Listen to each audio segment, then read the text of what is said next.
Here we go with the Tri-State Audi Knicks post-game show. Kemba Walker, electric tonight. 28 points in the first half, 23 in the second quarter. Walker finished the night with 44 points. That's the most any Knick has scored in any game this year.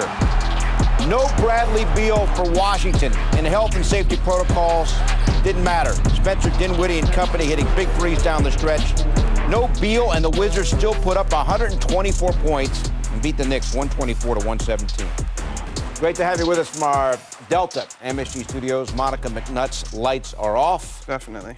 Alan Hahn, Wally Zerbiak. I tell you, in the pregame, Wally, we talked about the ramifications of this game. Knicks only 2 games behind sixth-place Washington. They come in there. Pre-game, we all learned that Bradley Beal can't go because of health and safety protocols, and yet the Knicks are unable to win the game, despite the heroics from Kemba Walker. This is a brutal loss. It really is. Kemba Walker just absolutely on fire, sending a message to everyone that he still has plenty left in the tank and turn back the clock to his superstar days. He looked like a superstar out there. He's been playing tremendous the last couple games.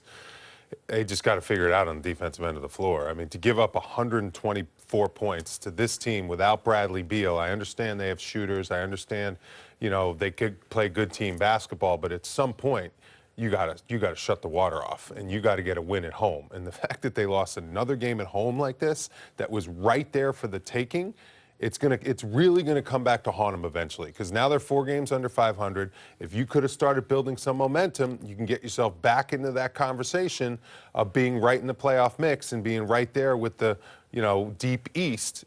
Bad loss, rough one today. Yeah, I mean, it's getting late to be early, yes, right, in the season. As you know, you keep looking at these opportunities and what the schedule is bringing right now, and this opportunity tonight a wasted performance from Kemba Walker, who was fantastic. Look at all the minutes he's been logging, 43 minutes in this game tonight. So he's been logging a lot of minutes. He's been playing well. But you still have some guys that's got to figure it out. Julius Randle has been in the struggle now. This is of at least 4 straight games where his shot looks off, like it needs to be recalibrated. There's something going on with him and his shot. And Evan Fournier was a traffic cone defensively. I mean, they were just going right around him, like it was like a lane was closed and we just got to go this way. And every single time, like, he just got beaten. So many of the plays you're going to see of the Wizards scoring, a lot of them had to do with Fournier just not being able to keep anybody in front and somebody having to help. The defense breaks down from there. It's got to be, for Tom Thibodeau and the coaching staff, it's maddening to watch, Monica. For fans, it's even worse. With all of that in mind, you come in 2 games out of that 6th spot in the East, and for all of the struggle moments over the course of the game, you cut the lead to 2 under 3 minutes to go, right? And so to me, growth would be, because we said this the other day versus the Celtics, okay, we cut this ball, we are in a position to make a run and win this ball game potentially. Let's get a stop. Aaron Holiday comes down and hits a 3 off the glass, open, find your guy. And so I think the totality of it all and still being in position to make a play when it matters most and not being able to make that step there is what I'm most frustrated with. How about Sue, again, like, you know, you saw the record 6-11 in the Garden. How about the fact this is a Wizards team that shoots the 3, one of the worst in the league, 28th in percentage and 30th in three-pointers made per game. And they came in here, it was lights out. Like, they shot like they're one of the hottest teams in the league. Corey Kispert averages 3.9 points per game, y'all. Got his first start. And had 20 points tonight. Wally, what is it about the home defense against the 3 ball? It seems like these 11 losses, all of the 11 have had to do with problems defending the 3. It's not the case, but it just seems that way. It was the case tonight. Well, you know, when you give up dribble penetration and you struggle to defend at the point of attack, and a guy can just get around and get into the lane, and then you start helping, on the big guy who's rolling to the basket, and then everyone's scrambling all over the place, and then the other team knows that, and they're just moving the ball around, and everyone can shoot in this league. You know, if you leave guys open in this league and you let them get into a rhythm, especially when the ball is flying around and they're rhythm shooters and the ball's hitting them and, you know, at the right time, they're going to make shots. It's a drill. Especially Allen down. It's a drill. I've said this over and over, guys. Right. I've said this over and over. The Knicks, teams look at the Knicks on their schedule and they're like, hey, we're going to go for 124 tonight. The Knicks don't have that stigma anymore of being tough, making it hard on the defensive end of the floor. I mean, teams just walk in here and they're like, we're going to get to the paint, we're going to get whatever we want at the rim, we're going to get whatever we want at the three-point line.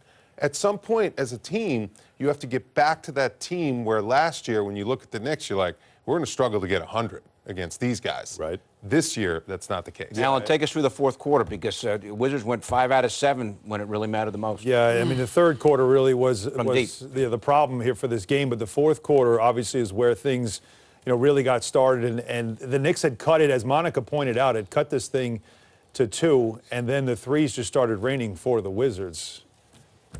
Let's take a look at it how right it went now. down. I mean, the game on the line. I was stalling as best I could, Billy P, but here's what I'm talking about. There's Evan Fournier. The traffic cone just got beat. Go right around him. You got to get help from the big, and then you get that easy 2. Now, here's a terrific pass from Obi Toppin back from COVID protocol. Got some minutes in this game. It's Julius Randle get beat defensively, and there's Mitchell Robinson saying, I got 6 fouls in this game because I got to help everybody. Kemba Walker, that's his only 3 points of the fourth quarter. So he had 44. He had 41 after 3. More pick and roll. Dinwiddie. Well, that downtown. Like they just were making easy threes in this game.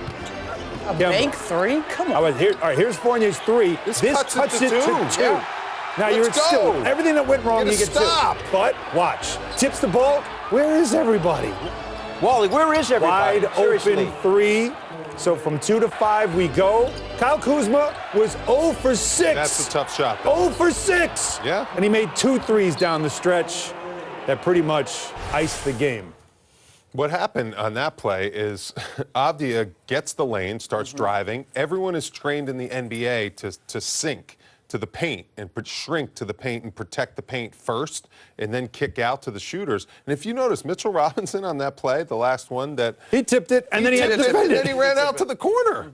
I agree. Where was everyone on that play? Yeah. The Knicks just, oh, man. And the other thing, the other point is, with a depleted roster, and the Knicks are lucky because, with health and safety protocols, Randall and Fournier, they've kind of been good. So normally when you have your top 2 guys, you're going to be okay. Fournier was 2 for 13.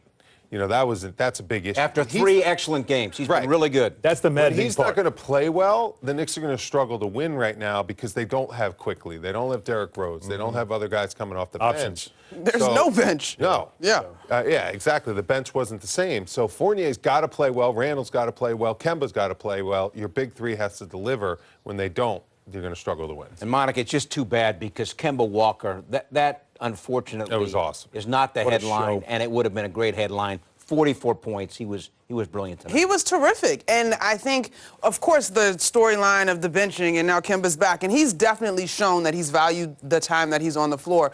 But you let that go by the wayside. That's when your teammates have to have your back, and we got to capitalize on this moment. Because the reality with Kemba still is he's an older player. Eventually, he may need to take some rest because of his knees and stuff, so you got to maximize these moments. But in terms of him personally being aggressive and getting to his spots, yes, he had, 28 at half?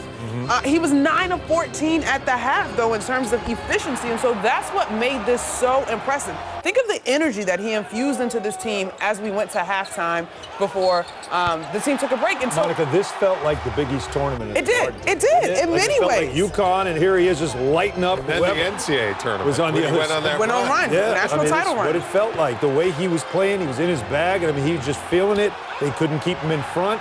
There was so much energy. The guys fed off that energy. You knew they were going to eventually, all right, as Wally always uses the phrase, turn off the water, start trapping him, get the ball out of his hands, and let somebody else beat you. Problem was, nobody else could beat you. Nobody else. Nobody else. Looking at me. Yeah. I mean, it just. What do you want to do? I don't have an answer for you. I will say, though, and you make a good point, Fournier goes 5 straight games in single figures. Then he goes for 23, 32, and 22, and tonight could not make a shot. And he played well defensively against Boston.